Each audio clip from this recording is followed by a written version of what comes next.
Leo,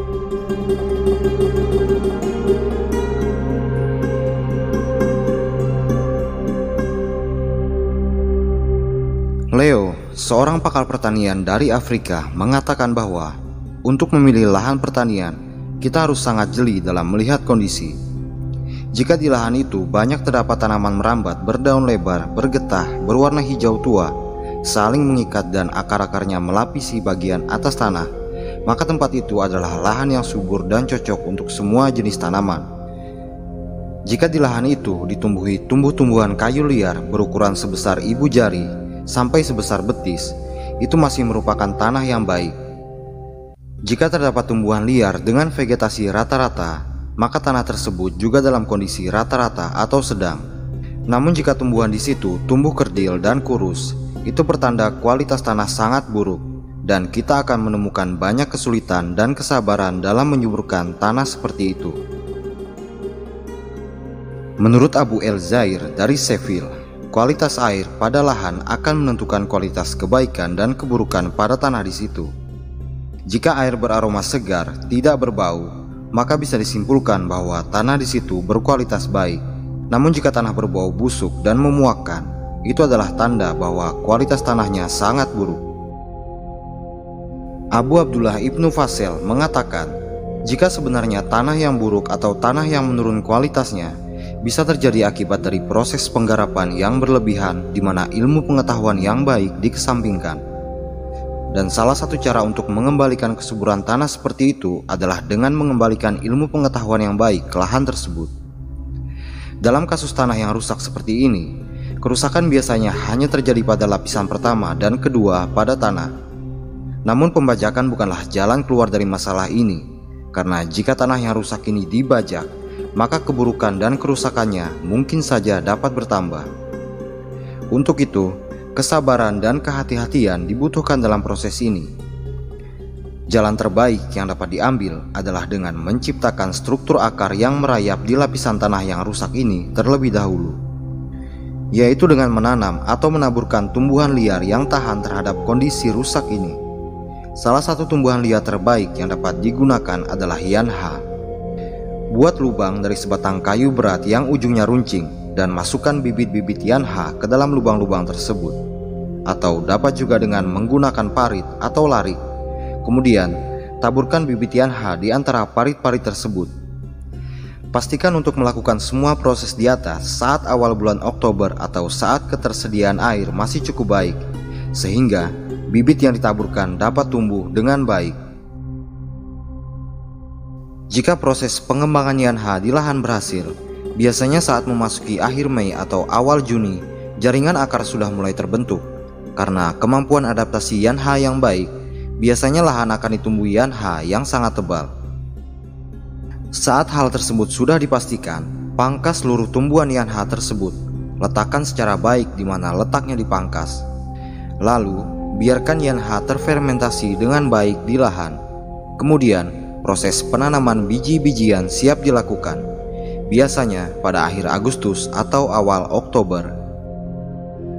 Yanha adalah tumbuhan semak yang memiliki bunga seperti bunga jagung. Sementara itu, buku karya Abu El Zair juga membahas mengenai tanah yang rusak pada permukaan ini. Bagi El Zair, memaksakan untuk menanam sayur-sayuran pada tanah seperti ini dapat memakan waktu dan tenaga yang cukup besar. El Zair lebih menawarkan pada tanaman pohon-pohonan seperti zaitun, almond, ara, dan lainnya. Menurutnya, tanaman-tanaman ini akan lebih dapat beradaptasi terutama saat akar-akarnya sudah memasuki lapisan ketiga dan seterusnya. Penaburan pupuk kandang dapat dimaksimalkan di sekitar areal perakaran tanaman. Ibnu Hajjaj menyebutkan, jika terdapat ciri dari tanah yang rusak seperti rapuh, berwarna abu atau keputih-putihan.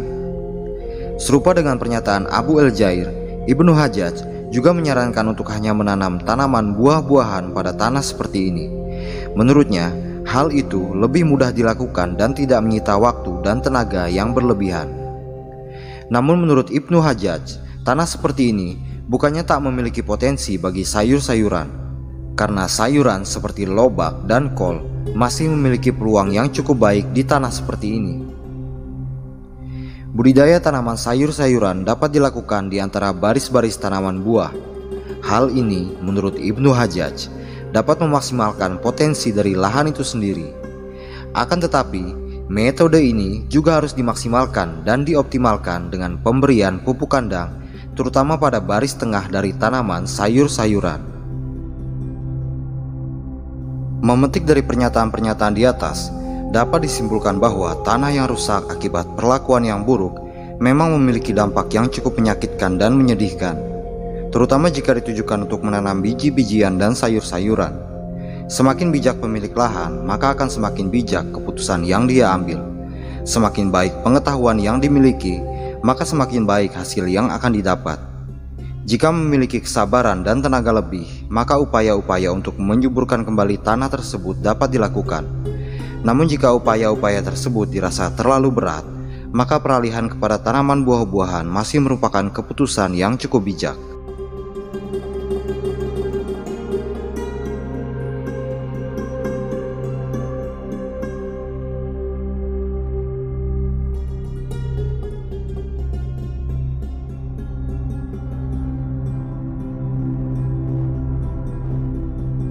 Pupuk kandang yang baik akan memberikan hasil yang baik. Metode ini sangat berbeda dengan penggunaan bebatuan rapuh yang diambil dari gunung-gunung dan gua-gua. Bebatuan itu memang memberikan kesuburan yang luar biasa, sehingga mereka rela bersusah payah mengambil dan membawanya ke ladang. Akan tetapi, dalam waktu yang panjang, kesuburan tanah akan jatuh.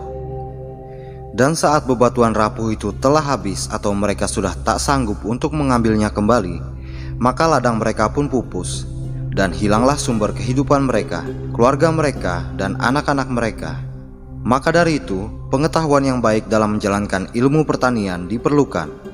Hal ini sangat penting karena dapat menentukan hasil akhir yang baik dan juga mengurangi beratnya pekerjaan dalam menumbuhkan dan mengembangkan tanaman-tanaman.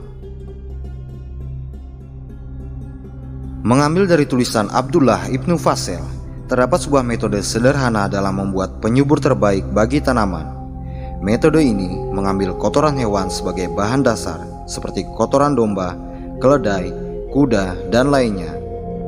Cara ini terbilang cukup sederhana dan tidak menyita banyak tenaga dalam pengerjaannya. Untuk setiap kebutuhan lahan seluas Pulau Ajrabat atau 58 meter persegi, yang pertama kali harus dilakukan adalah membuat lubang dengan kedalaman 3 hasta atau 1,35 meter. Dan lebar masing-masing sisi lubang dalam bentuk persegi adalah 4 hasta atau 1,8 meter. Kemudian, masukkan jerami gandum atau semak yang sudah kering ke dasar lubang hingga mencapai ketinggian setengah hasta atau 22,5 cm. Lalu masukkan kotoran hewan yang tersedia hingga rata dengan bagian atas lubang. Lalu, tutupi kembali dengan jerami atau semak yang tebal. Namun kali ini yang digunakan harus jerami atau semak yang masih segar atau baru dipotong. Jerami atau semak penutup ini akan menjadi indikator kapan kotoran hewan siap digunakan, yaitu saat jerami atau semak sudah mulai membusuk dan mengeluarkan aroma khas seperti tanah yang subur. Biasanya, proses ini memakan waktu 30-45 hari, bergantung dari cuaca saat itu. Saat iklim sedang hujan atau saat musim semi dan gugur, biasanya prosesnya akan lebih cepat. Namun, jika hal itu dilakukan saat musim dingin atau panas, maka mungkin prosesnya akan memakan waktu yang lama. Saat kotoran hewan siap digunakan, sebaiknya dilakukan pencampuran antara kotoran hewan dengan jerami yang berada di dasar lubang dan juga jerami penutup. Bagaimanapun, jerami-jerami itu adalah bagian dari proses, dan hal itu atau pencampuran itu dapat meningkatkan kebaikan dari bahan-bahan kotoran hewan tersebut.